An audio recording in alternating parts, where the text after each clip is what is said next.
এটার কি অত্যাধুনিক কোনো সিস্টেম আছে এভাবে চেক করা ছাড়া? ব্লকের পানির লাইন চেকিং চলছে, তাই তো? আপনারা আমি ভিডিও করতেছি।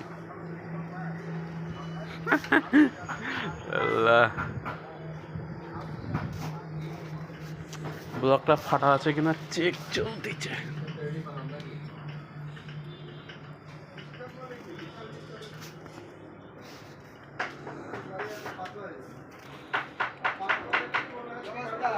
এই যে এটা নিলাম ভাই। হ্যাঁ, ফিক্স যা দাম চাচ্ছে তাতে তো বাজার গরম হয়ে যাচ্ছে। হচ্ছে